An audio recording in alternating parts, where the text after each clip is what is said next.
The galaxy called it the static, a wound in space-time where the laws of physics went to weep. It wasn't a border you could draw on a map, but a creeping decay that frayed the edges of known space.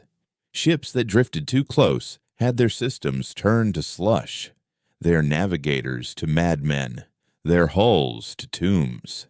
For millennia, the consensus, the fragile alliance of species that governed the star lanes, had posted warnings, quarantined sectors, and told their children stories of the void madness that awaited anyone foolish enough to seek what lay within. But the oldest stories, the ones whispered in darkened archives and never spoken aloud in the gleaming halls of power, said the static wasn't empty.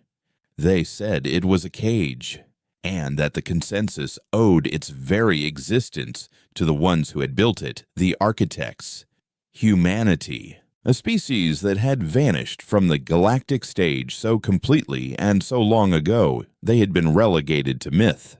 Their existence a ghost story used to explain the impossible.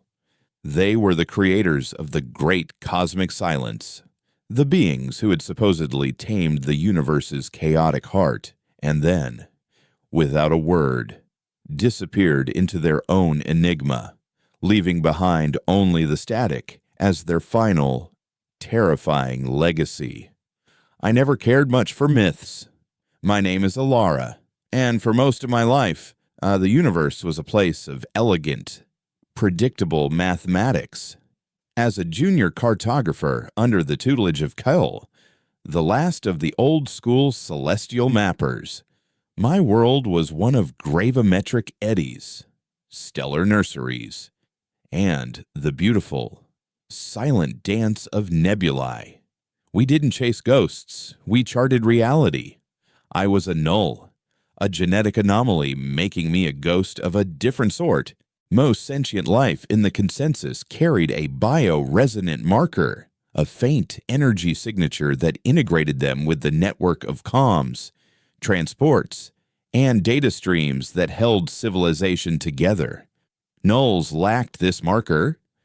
We were invisible to autonomic systems, a glitch in the grand design, often relegated to the fringes of society. But Kale saw it as a gift. You see the universe without the overlay. Elira, he would say, his voice a low rumble like distant engines. You see the raw code, not the interface. He was my mentor, my only family, a man whose obsession with the gaps on the map was matched only by his kindness. His ship, the Stardust, was my home. A vessel designed not for war or trade, but for listening. Its sensors were the most sensitive in the outer sectors, capable of picking up the whispers of dying stars and the hum of space-time itself. Lately, however, Kyle had been listening for something else. He had grown distant, his nights spent staring at holographic charts of the static's edge, his fingers tracing patterns that weren't there. He spoke of inconsistencies, of a cosmic drift no one else could detect. The map is lying, he'd muttered one night, his eyes reflecting the star charts with a feverish intensity. The silence is thinning. Something is unraveling. I dismissed it as the fatigue of a long career spent staring into the infinite. The consensus assured us the static was stable, a permanent feature of the cosmos. They were wrong. Kyle vanished 2 weeks ago. He took a small scout ship, the Wanderer, leaving the Stardust and a single drone encrypted message for me. It wasn't sent through the official channels, which would have ignored a transmission from a known eccentric, but directly to a private terminal, keyed to my null signature. The consensus authorities declared him officially lost, another fool claimed by the static. They offered their condolences and sealed his workshop, confiscating his life's work as the property of a man dead by misadventure. They didn't know about the message. It was less a message and more of a wound, a string of impossible coordinates that resolved to a point deep within the static's core, a place that shouldn't exist. And woven into the data was a single, repeating biosignature, something his message called a ghost echo. It was his own signature, but fractured, stretched thin across light years. A dying breadcrumb trail leading into the abyss. Beneath it all was one last line of text, a phrase he'd often used when teaching me how to read the deep space charts. Look for the seam. For days, I did nothing. I grieved. I allowed the cold, sterile logic of the consensus to seep in. He was gone. He'd made a mistake. But as I sat in the silent cockpit of the Stardust, the ship felt like a tomb without his presence. I ran the coordinates again, and this time, my null senses picked up something the ship's standard computers had missed. The ghost echo wasn't just a signal, it was a resonance, a frequency that hummed in my bones, a song only I could hear. The static was a cage, but Kyle had sent me a key. My decision was not one of logic, but of loyalty. Kyle wouldn't have gone in without a reason, and he wouldn't have sent for me if he didn't believe I could follow. The consensus had abandoned him. I would not. I spent 3 days retrofitting the Stardust. I stripped down non-essential systems, rerouting power to the physical gyroscopes and the backup chronometers. The advanced navigation systems would be the first to die, so I learned to fly by sight and feel, using Kyle's old paper charts and my own intuition. I insulated the cockpit with null field emitters, hoping to shield my mind from the psychic corrosion the static was famous for. As I prepared to leave the quiet harbor of the orbital station, a final warning pinged on my console, a standard quarantine alert from the Consensus Patrol. Restricted sector.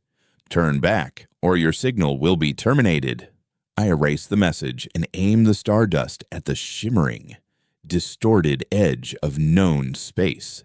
There was no grand transition, no dramatic threshold. The static didn't roar. It seeped. It began with a faint hiss over the comms. Then the navigational overlay flickered and died. The star charts dissolved into nonsense as the ship's computer fought a losing battle with a reality that refused to compute. The ship groaned, not from physical stress, but as if it were in pain, its machine spirit recoiling from the sheer wrongness of the place.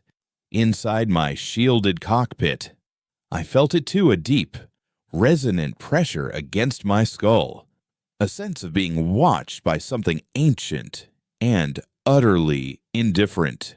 The silence was the worst part. It wasn't the absence of sound, but the presence of a void so profound it swallowed thought. I pushed deeper, flying blind, guided only by the faint, pulsing thrum of Kale's ghost echo. For what felt like an eternity, there was nothing but the oppressive black and the straining of my ship. Then I saw it. The seam. It was a fracture in the nothingness, a place where the static seemed thinner, revealing a glimpse of something beyond. Following Kale's trail, I navigated the Stardust through the fissure, and the universe on the other side was not the one I knew. The constellations were alien, twisted into unfamiliar shapes. The light from distant galaxies was bent and warped, as if seen through a broken lens. I was off the map. In a pocket of space-time the consensus didn't know existed, and in the center of this impossible bubble of reality floated the source of the echo. It wasn't a station. It wasn't a ship. It was an anchor. I'd only ever read about them in the most forbidden of Kale's texts, theoretical constructs from the age of myths.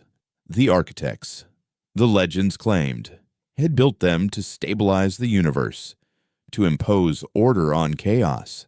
The structure before me was a monument to that myth, a thing of impossible geometry and silent power.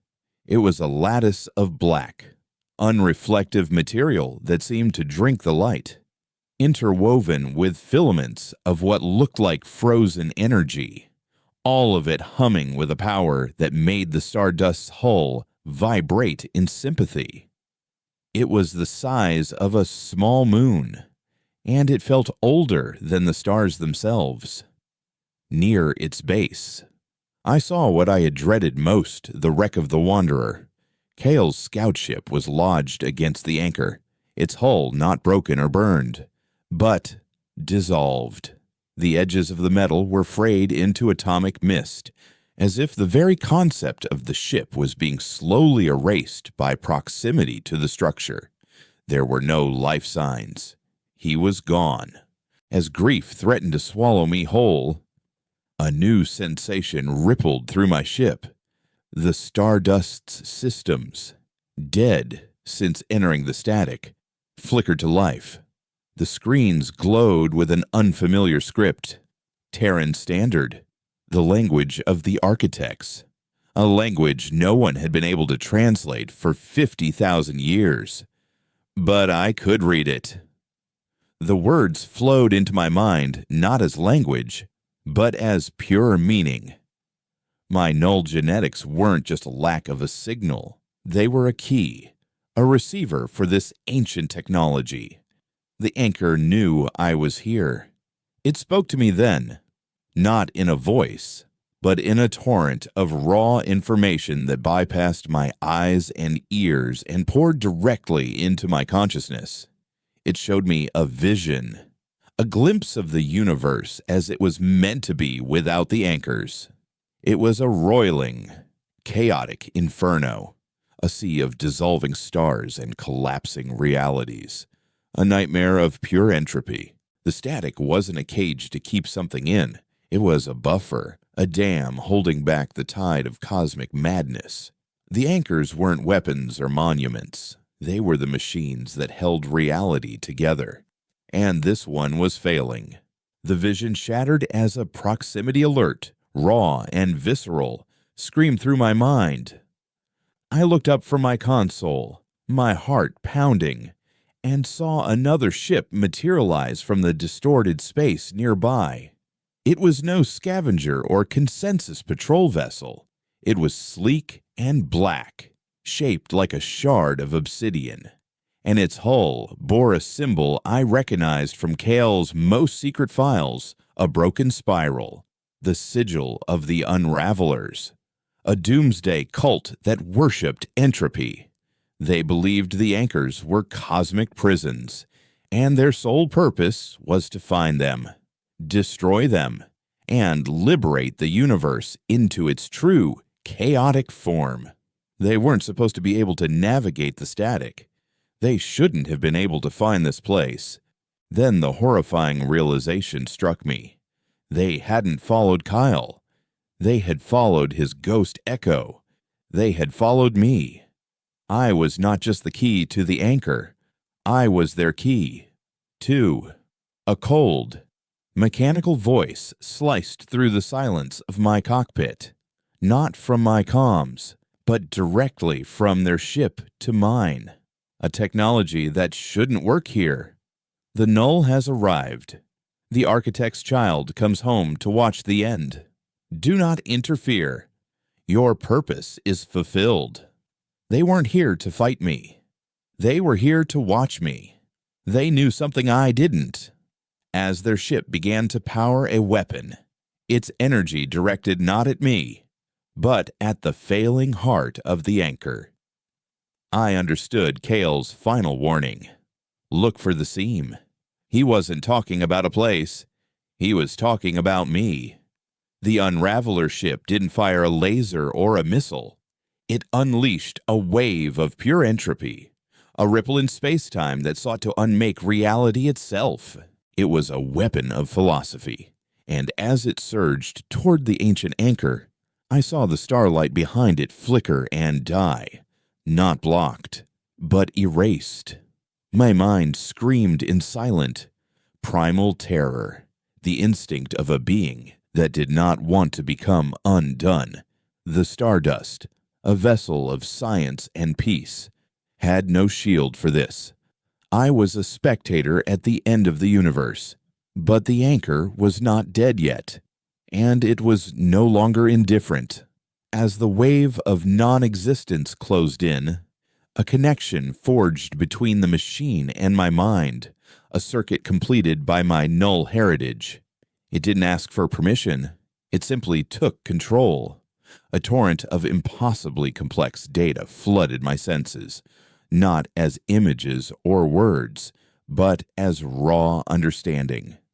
I felt the intricate latticework of quantum foam, the elegant mathematics of gravity, the very architecture of existence. The anchor wasn't just holding back chaos, it was order. And through me, it fought back. My hands flew across the control, not moving the ship, but manipulating the Stardust sensor array, turning our delicate listening devices into a weapon of creation. I didn't fire a beam. I broadcast a frequency, a single, perfect, resonant note of absolute certainty. It was the sound of a perfect circle, the logic of a prime number, the physical law that dictates a beginning must have an end. This note of pure order slammed into the Unraveler's wave of chaos. The two forces met in a silent, violent explosion of paradox. For a moment, the space between our ships became a canvas of impossible realities.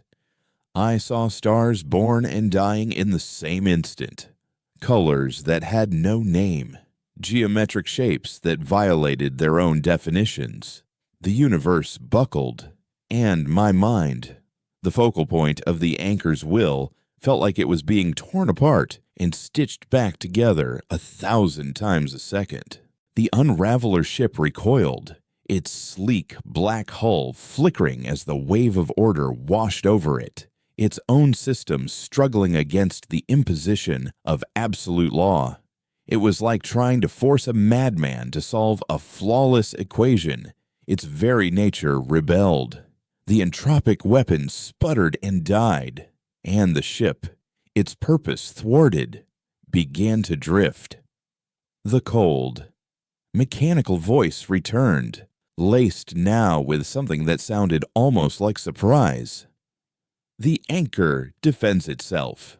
The flaw, the child. You are more than a key. You are a component. The Unraveler vessel didn't retreat in a blaze of engine fire. It simply faded. It dissolved back into the distorted space-time of the static, as if it had never been more than a bad dream, leaving behind an echoing silence that was somehow more menacing than its presence. The connection to the anchor snapped, and the sudden quiet in my mind was deafening. I slumped against my console, gasping for air, my body trembling with the aftershock of a power I could not comprehend. The front viewport of the Stardust was cracked, not from an impact, but from the sheer stress of witnessing a battle between being and unbeing. But we were alive. We had survived. A low, mournful chime echoed through the cockpit, a sound of deep, systemic failure. It was coming from the anchor.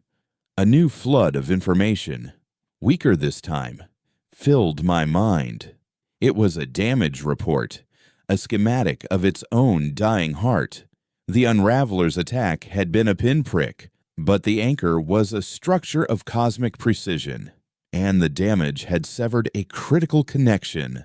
The decay I had seen in Kyle's charts, the thinning of the static, was accelerating. The dam was breaking. Desperate, I hailed the structure, not with the comms, but with my mind, focusing my thoughts, my null essence, on it. What can I do, Kyle? Did you see him? The answer was a wave of profound sorrow and an image. I saw Kyle, not dead, but changed. I saw the Wanderer making its final approach, saw him realizing the anchor was failing, saw him make an impossible choice. He hadn't just crashed. He had piloted his ship directly into a damaged energy conduit, using his own body and his ship's core as a temporary patch.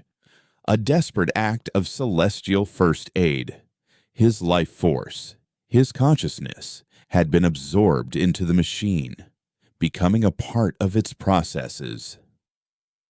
The ghost echo wasn't a distress call. It was the last, fading remnant of his mind, a beacon lit to guide me here before he was fully integrated, before he was gone forever. He had sacrificed himself to buy time. For me, grief hit me with the force of a physical blow, a cold, hard knot in my chest. He was gone, and I was alone. The last inheritor of a duty I never asked for.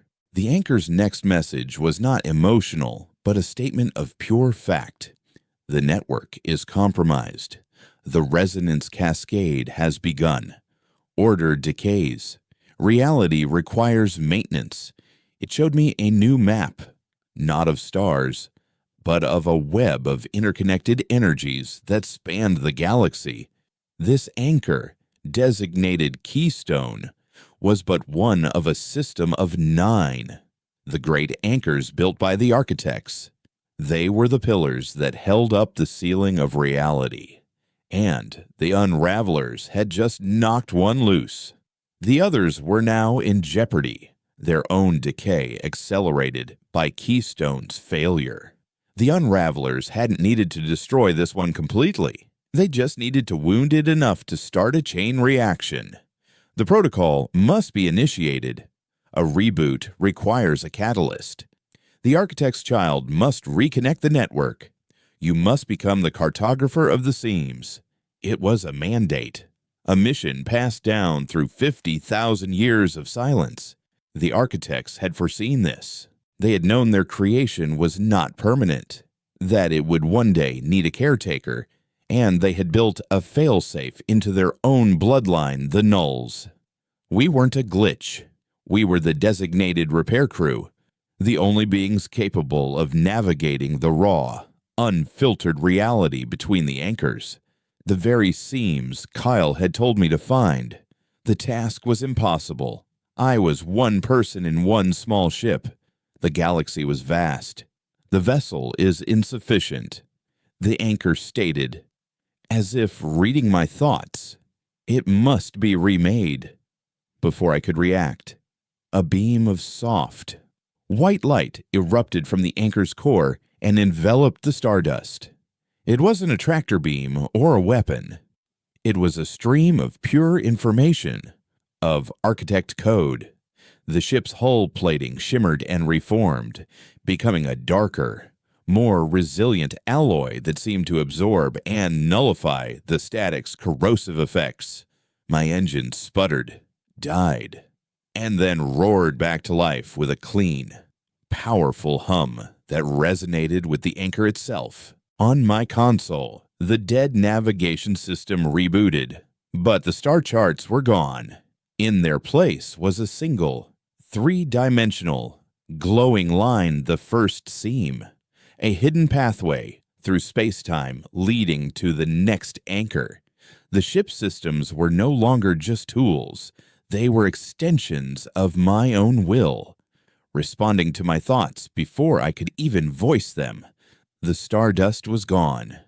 In its place was something new, something ancient. The anchor had given me a weapon, a map, and a purpose. Its last message was a whisper, a final echo of Kale's consciousness woven into the data stream. He was proud of you, Elara, always. Now go. The map is not the territory. You must draw the rest. The beam of light faded, and the immense structure of the anchor went quiet. Its remaining energy focused solely on maintaining the integrity of its damaged core. It had given me everything it had left. I was truly alone now, adrift in a forgotten sea, with the fate of reality resting on my shoulders. Setting a course along the glowing seam, I engaged the new drive. There was no lurch, no disorienting jump to hyperspace. The universe simply folded around us. The fabric of space-time bent to the ship's will, and we slid through the gap, leaving the dying keystone and the ghost of my mentor behind. The journey through the seam was like nothing I had ever experienced. It was a tunnel through the source code of the universe, a place where space and time were suggestions, not rules. I saw the birth of cosmic strings, the echoes of failed Big Bangs, the silent, beautiful mathematics that underpinned everything. It was terrifying, and it was the most beautiful thing I had ever seen. When we emerged, we were in a different quadrant of the galaxy, a place that would have taken years to reach by conventional means. My new map showed the location of the second anchor, designated Chorus, hidden within the heart of a violent, swirling nebula that had been dismissed by the consensus as impassable. But as I stared at the roiling clouds of gas and nascent stars, I knew the nebula wasn't a natural formation. It was a shield, another layer of defense. And I knew I wasn't the only one who had the key. A new signal pinged on my console, a broadcast on an encrypted unraveler frequency, but it was galaxy-wide. It was a declaration. The voice was the same, cold and mechanical, but now it held a note of triumph. The keystone fails. The first seal is broken. Hear us, children of entropy. The age of false order is ending. The great unmaking has begun. Hunt the architect's child. Find the other anchors. Liberate the universe from the prison of existence. The race had begun. They knew where I was going, and they would be waiting. But as fear threatened to grip me, a new feeling took its place, a cold, hard resolve. They called humanity architects, builders of prisons. They were wrong. Kyle had taught me to read maps, to understand the universe as it was. The anchor had taught me that some things are worth protecting. The unravelers wanted to tear the map to pieces. I would not let them. I was no longer just Ilara, the junior cartographer. I was the last architect, and I would not let our legacy, the legacy of a stable and predictable reality, be erased. With a steady hand, I guided my remade ship into the heart of the storm, ready to face whatever waited inside. The nebula of Chorus was not a cloud of gas and dust. It was a symphony. As the stardust slid from the impossible non-space of the seam into this new reality, the oppressive silence of the static was replaced by a celestial hum that vibrated through the ship's very frame. Outside, veils of incandescent hydrogen, glowing emerald and sapphire, swirled in elegant, slow-motion ballets choreographed by the gravity of newborn stars. But the real spectacle was not visual, through the ship's enhanced sensors, and more keenly, through my own null senses. I could hear it, a deep, resonant harmony, a chord of cosmic scale composed of the frequencies of pulsars, the gravitational waves of orbiting protostars, and the gentle sigh of cooling nebulae. It was the sound of creation itself, a place of profound and overwhelming peace. This was the shield the architects had built for the second anchor, a cradle of cosmic music designed to soothe the chaos of the void. And it was being poisoned, a dissonant chord, a sharp, grating frequency like scraping metal, cut through the harmony, growing louder as I pushed deeper into the nebula. It was a sound of wrongness, of deliberate corruption, and it echoed the Unraveler's philosophy perfectly. They weren't just waiting to ambush me. They were actively unmaking the symphony, turning this celestial orchestra into a weapon of psychic warfare. I saw their tools a moment later, dozens of small, black probes, like shards of obsidian, scattered throughout the clouds. They were broadcasting the dissonance, a chaotic signal designed to overwhelm the senses and disrupt any system reliant on order. The ship's internal lights flickered in time with the jarring frequency, and a headache began to bloom behind my eyes, a pressure that sought to pry my thoughts apart. The Unravelers weren't trying to find me in the storm. They were making the storm so unbearable that I would either be crippled or forced to reveal myself.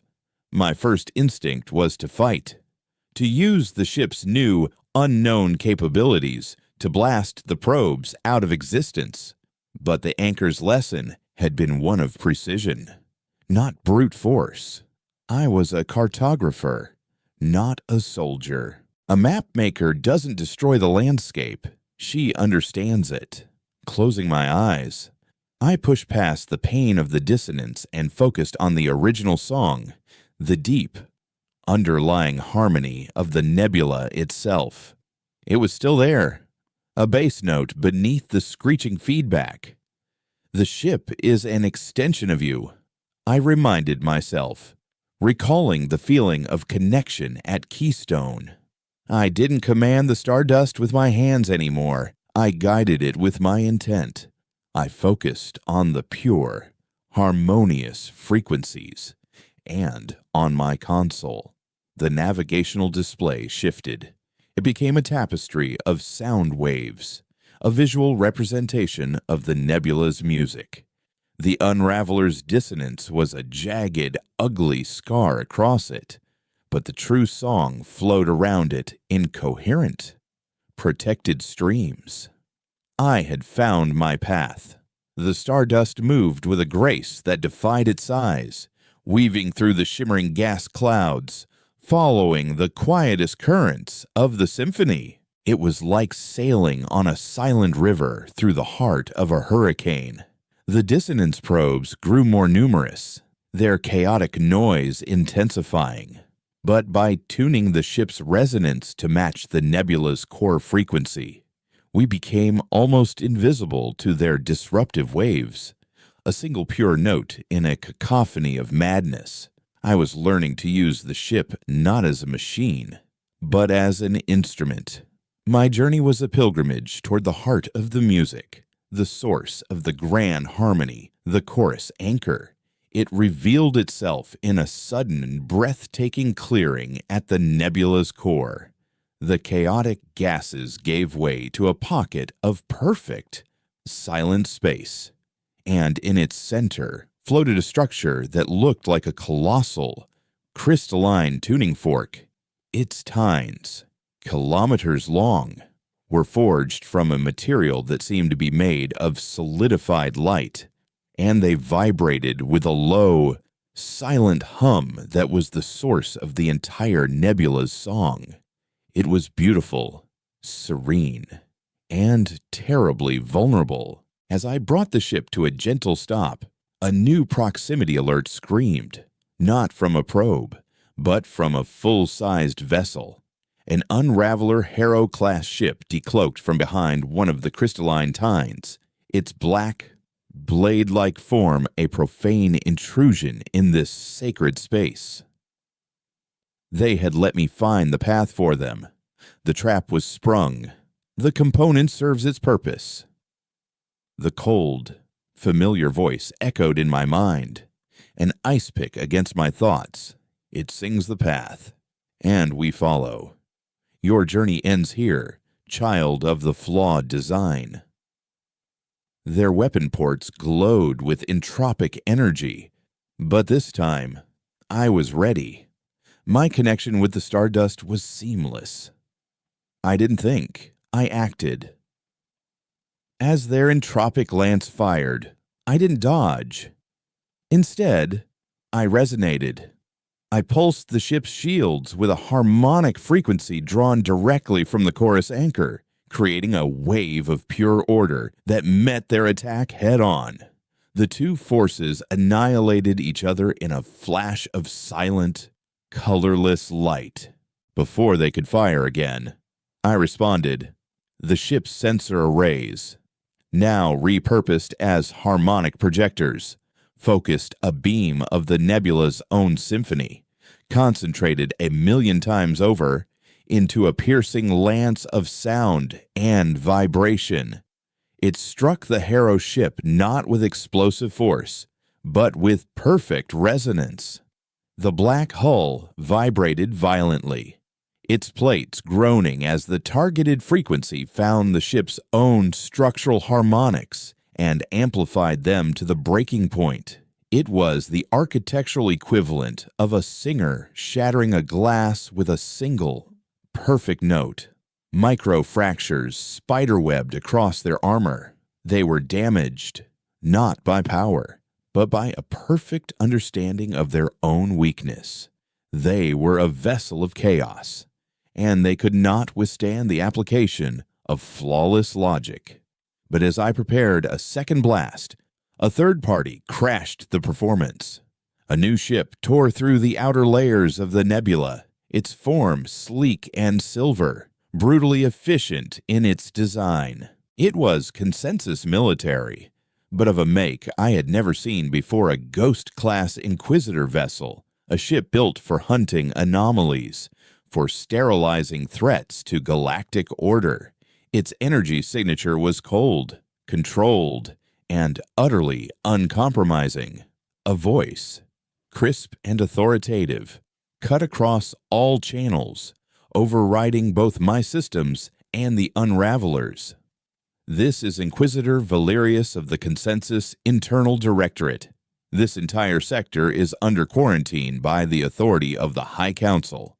You are in possession of unsanctioned precursor technology. All vessels will power down their weapons and prepare to be boarded. Resistance will be met with immediate and final force. He didn't distinguish between us.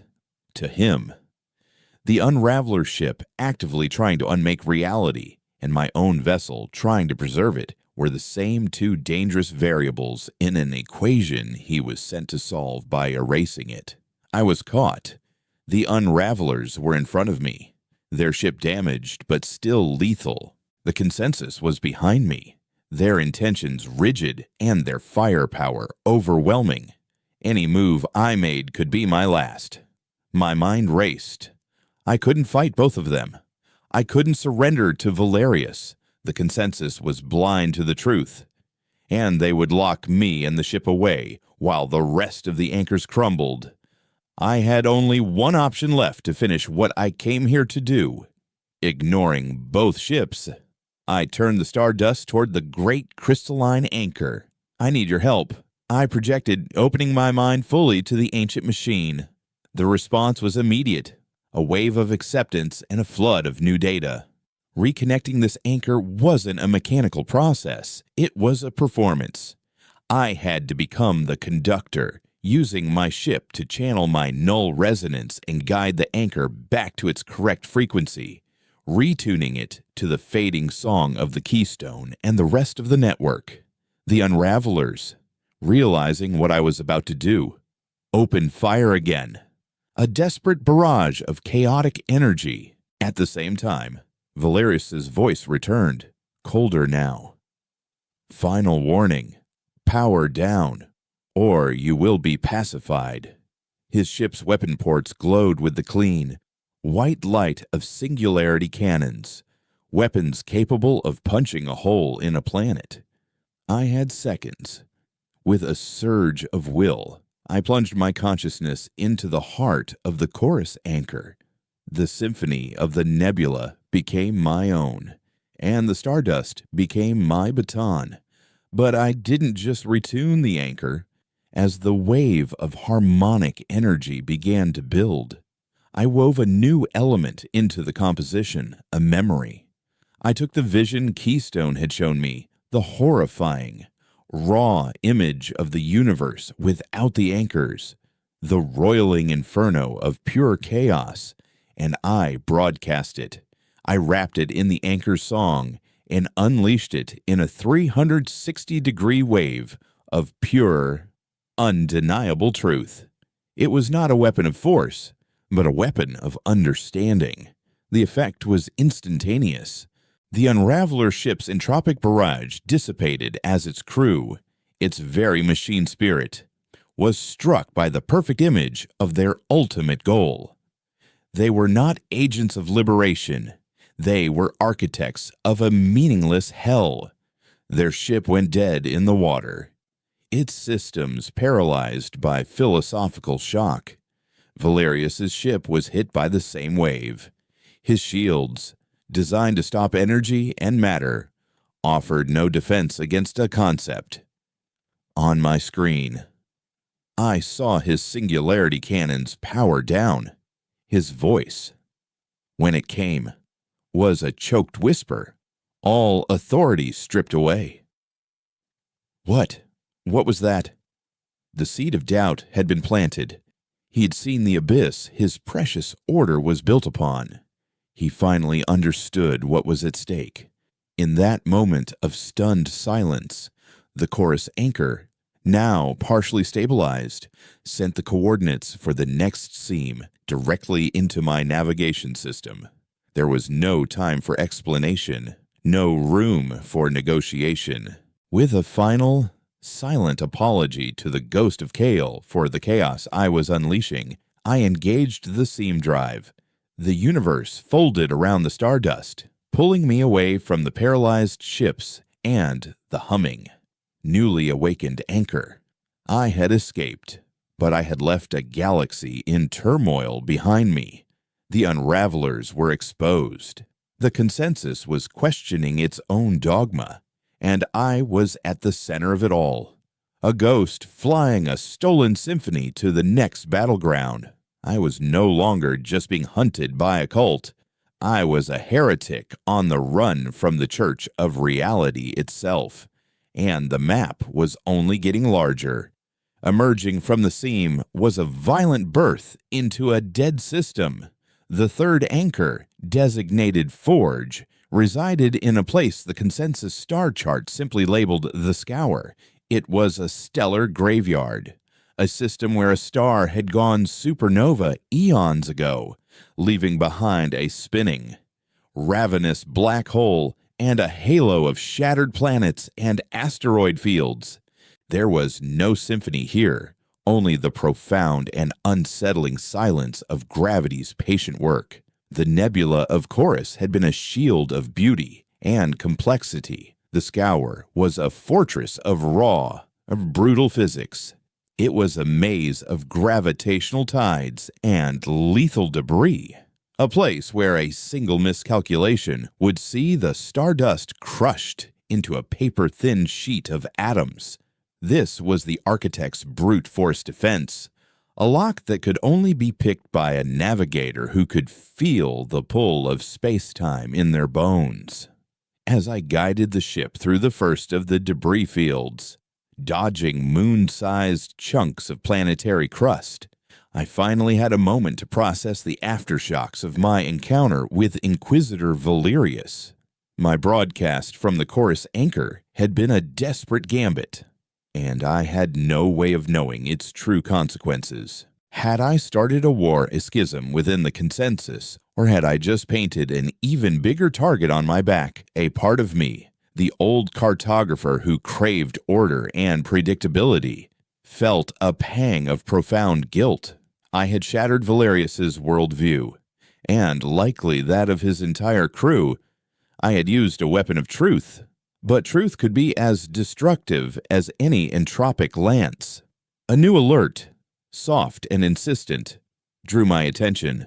The ship's long-range comm system, a piece of architect tech that seemed to listen to the whispers of space-time itself, had intercepted a fragmented, heavily encrypted consensus dispatch.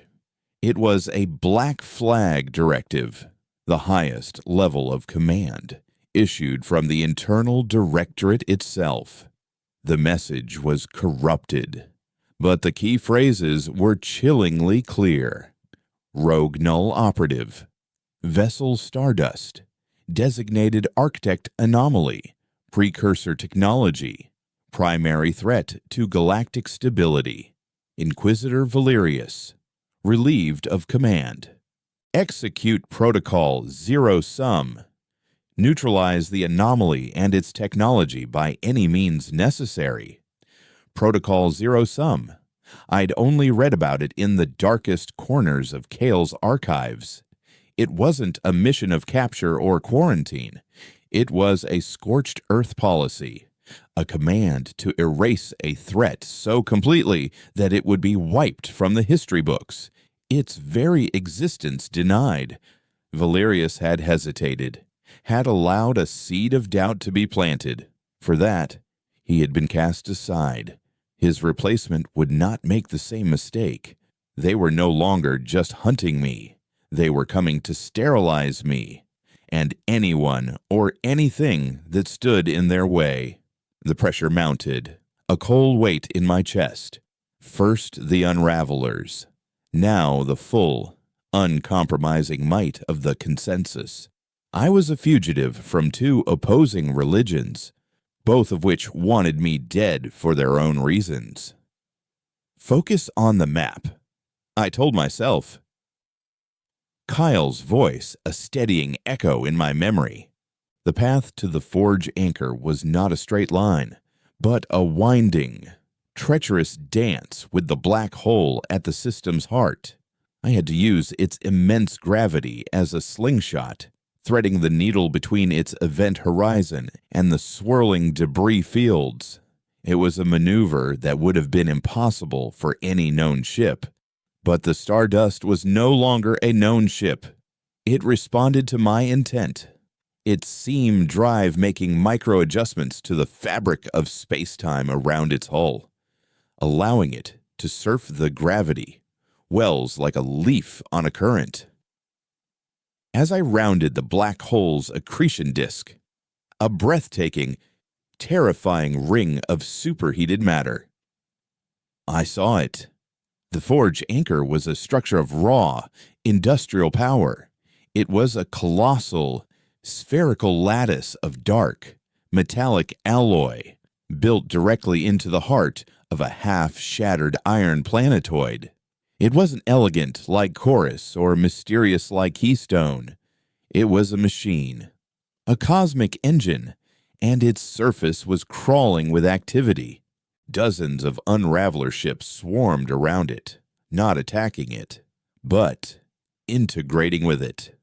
They had attached massive, spider-like mining rigs and power conduits to its surface, attempting to bypass its defenses and corrupt its core directly.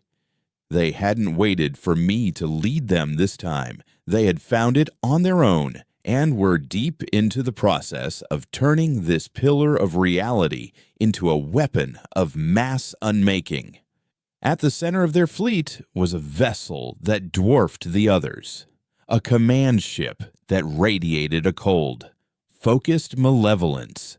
This was the source of their new strategy, a sign that they were adapting, learning. My arrival did not go unnoticed.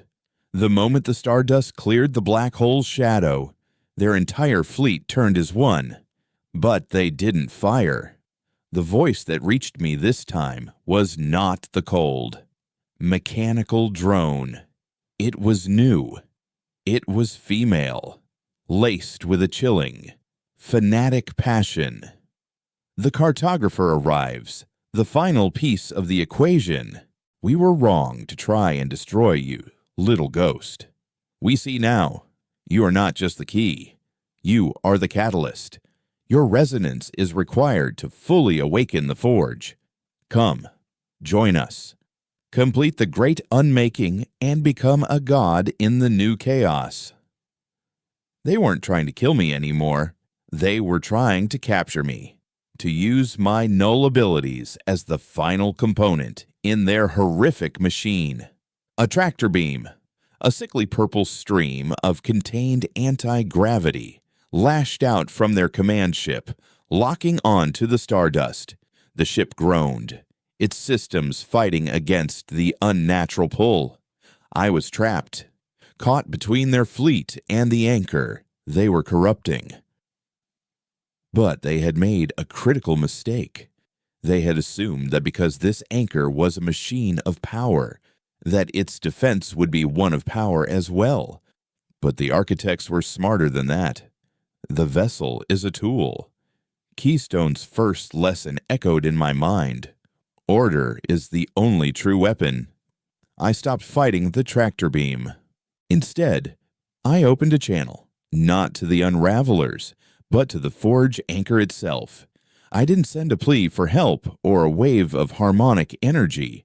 I sent a simple piece of information, the schematics of the Unraveler mining rigs currently burrowed into its hull. I showed the anchor the precise frequencies of their power conduits, the molecular structure of their drill heads, the flawed, chaotic logic of their energy systems. I gave the machine a perfect understanding of its own infection. And the Forge, an engine of creation and order, responded. It didn't fire a weapon. It didn't release a pulse of energy. It simply changed the rules. The atomic bonds of the Unraveler's alloys began to shift. The laws of thermodynamics within their power conduits were subtly rewritten. Their drills, designed to cut through the anchor's hull, suddenly found that hull to be the single hardest substance in the universe, while their own drill bits became as soft as clay. Their tractor beam, which had held me fast, flickered and died as the fundamental principles of anti-gravity within its projector were declared null and void. It was the ultimate act of cosmic bureaucracy, a universal patch that rendered their technology useless by redefining the physics it relied upon. The entire Unraveler fleet went dead. Their engines sputtered. Their lights died. Their weapon ports went dark. They were adrift, technologically neutered, trapped in a sea of their own impotence.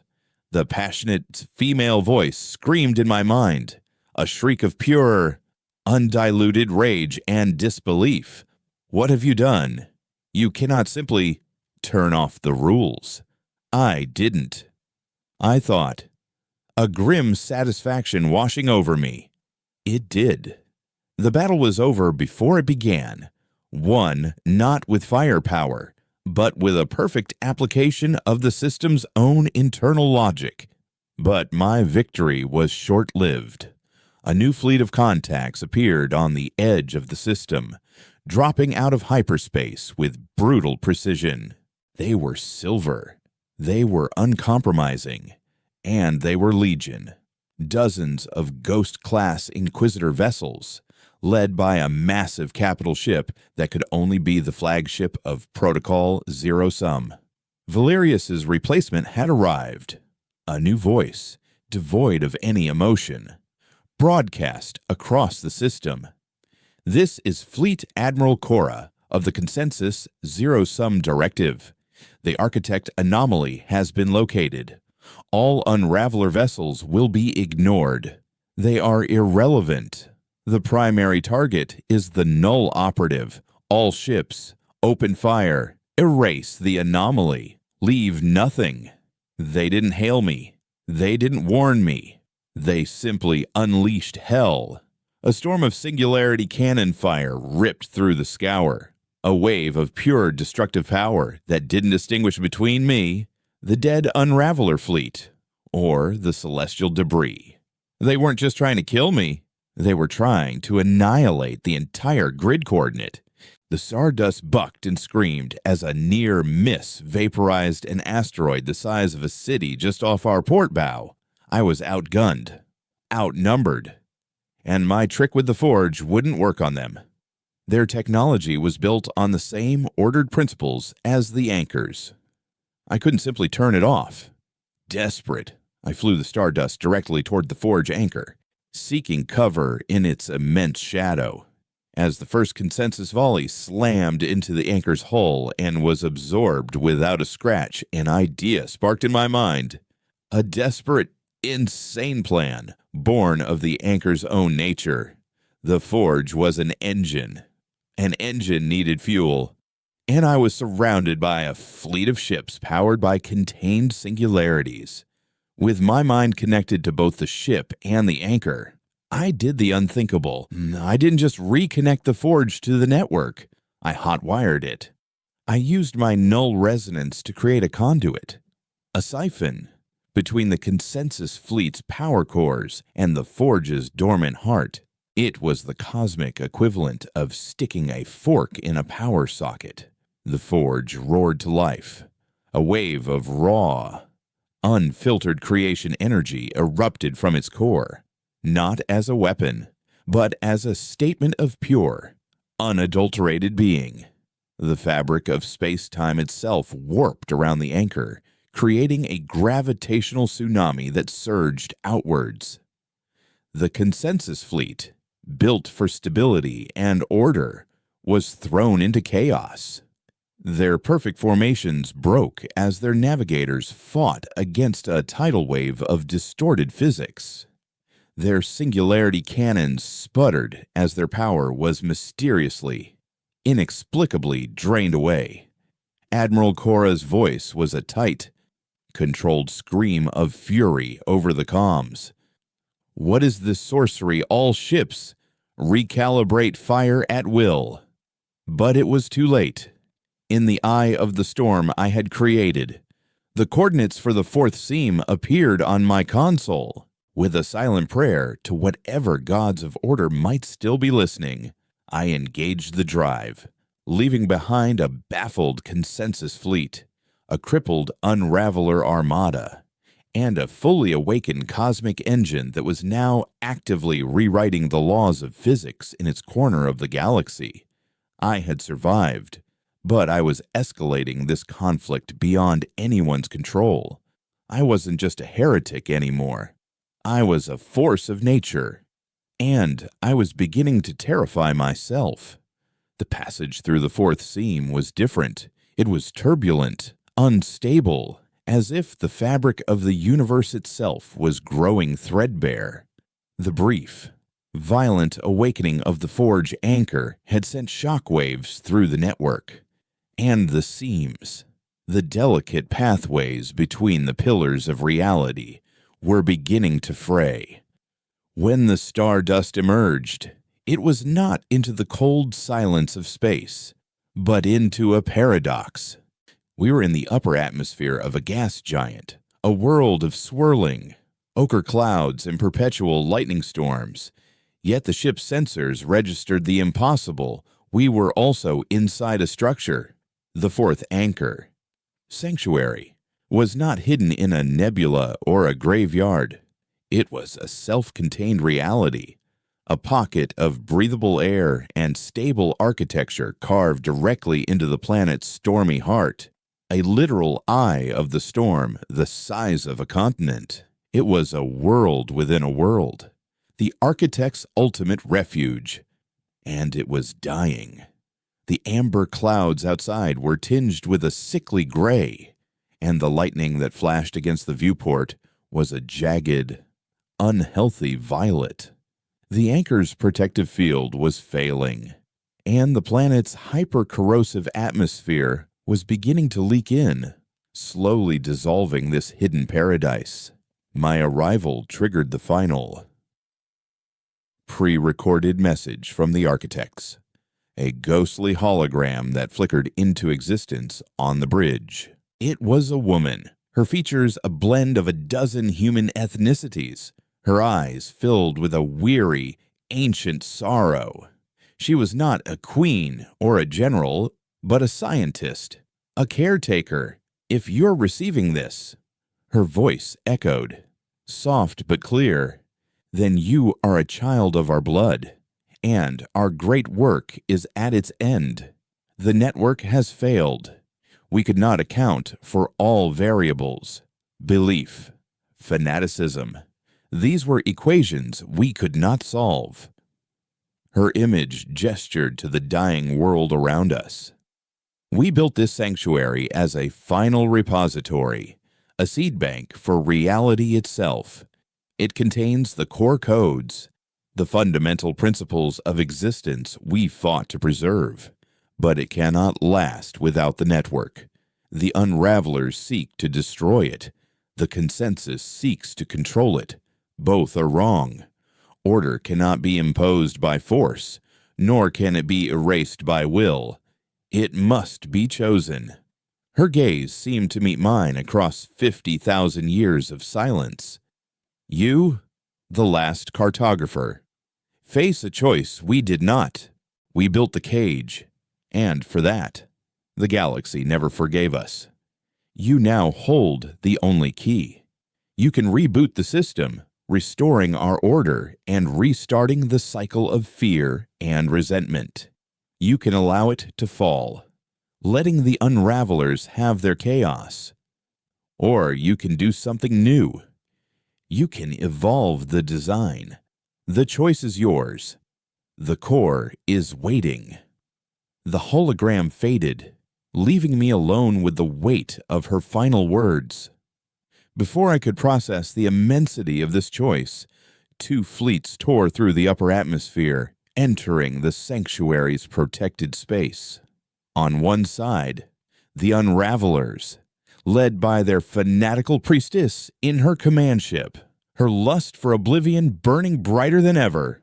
On the other, the silver ships of Protocol Zero Sum, commanded by the relentless Admiral Cora, her face a mask of cold fury, her mission of erasure now a personal vendetta. They had both tracked my seam jump, arriving simultaneously in a 3-way standoff at the heart of creation. The final battle had come to me. The anomaly is cornered. Cora's voice boomed, amplified by the sanctuary's strange acoustics. Priestess of nothing, your pathetic crusade ends today. Surrender your vessel, and we may grant you the mercy of a quick death. The Unraveler priestess laughed, a sound that cracked with madness. The admiral of a dead order speaks of mercy. You are a relic, Cora. Your precious laws are crumbling. The cartographer has shown us the truth. Your order is just a larger cage. We offer true freedom. They ignored me, their hatred for each other momentarily eclipsing their need for me, as their fleets charged, unleashing a storm of singularity beams and entropic lances. A battle between absolute law and absolute chaos erupted in the skies of the dying world. I was no longer their target. I was the battlefield's prize. This was my chance. Ignoring the apocalyptic war raging above, I guided the stardust down toward the core of the sanctuary. It was a vast, crystalline spire that pulsed with a soft, white light, the concentrated source code of reality. As I approached, the ship's systems began to integrate with it, and I felt the entirety of the network open up to me. I felt the dying hum of Keystone, the retuned song of Chorus, the raw power of Forge, and the fading whisper of Sanctuary. I had the power to reboot the system, to hit the cosmic reset button and restore the architect's original design. It would mean safety, stability. It would also mean another 50,000 years of silence, of the galaxy living in fear of the cage they didn't understand, a cycle doomed to repeat. Or I could let it all collapse. I could honor the Unraveler's desire for freedom, a universe unbound by laws, a canvas of pure potential, but also of pure, meaningless horror. Then I remembered Kale's words. The map is not the territory. The architects had drawn a perfect map, but they had forced everyone to live on it. The Unravelers wanted to burn the map entirely. Both were acts of tyranny. I chose the third path. The architect's final message wasn't just a choice. It was an invitation. Evolve the design. I plunged my null consciousness deep into the core, but I didn't issue the reboot command. Instead, I began to write new code. I took the fundamental principles of order gravity, causality, life, and I introduced a new variable, one the architects had feared and the unravelers had worshipped choice. I wove a thread of elegant, controlled chaos into the very fabric of existence. I programmed glitches, happy accidents, the potential for mutation and unforeseen discovery. I weakened the absolute laws just enough to allow for exceptions. I didn't just reboot the system, I upgraded it. I gave the universe a firmware update that included free will. A wave of energy erupted from the spire, but it was not destructive. It was a wave of pure change. Above, the battle stopped. The consensus singularity cannons flickered and went out, no longer able to draw on the absolute certainty of physical law. The unravelers' entropic lances dissolved into harmless static as the concept of absolute chaos was rendered a logical paradox. Their weapons, products of two opposing, absolute philosophies, could not function in a universe that now embraced nuance. Cora and the priestess fell silent, their instruments giving them readings that were not just impossible, but nonsensical. They were captains of ships designed for a reality that no longer existed. Then, the static, the great wound in space-time, began to recede. The anchors, no longer rigid pillars, but now dynamic regulators, stopped holding back the chaos and began to integrate it, turning the raw energy of the void into new stars, new nebulae, new potential. The cage dissolved, not into a flood, but into a wellspring of creation. My work was done. The stardust, its purpose fulfilled, disengaged from the core, its architect-given enhancements fading. It was just a ship again. My ship. As I turned to leave, a single vessel from each fleet broke formation and followed me. Admiral Cora's flagship and the Unraveler Priestess's command ship. They flanked me, their weapons silent. "What have you done?" Anomaly. Cora's voice was quiet, stripped of all authority, filled only with a profound, terrifying uncertainty. "You have broken the universe." "No," the priestess whispered, her fanaticism replaced by a stunned, nascent awe. "She has set it free." I opened a channel to both of them, my voice no longer that of a hunted ghost, but of the woman who had just redrawn the map of reality. "The architects were wrong to lock you out," I said, "and you were wrong to want to burn it all down. The universe is yours now, all of yours. Try not to break it." I engaged the ship's standard FTL drive, leaving them behind in the heart of their strange new home. I had no destination, no mission. For the first time, the map was blank, waiting to be written. I was no longer the last architect or the last cartographer. I was just Ilara, a woman in a small ship named the Stardust, flying into a universe that was, at long last, truly unknown. And for the first time in a very long time, I felt a sense of profound and boundless peace. The work had just begun.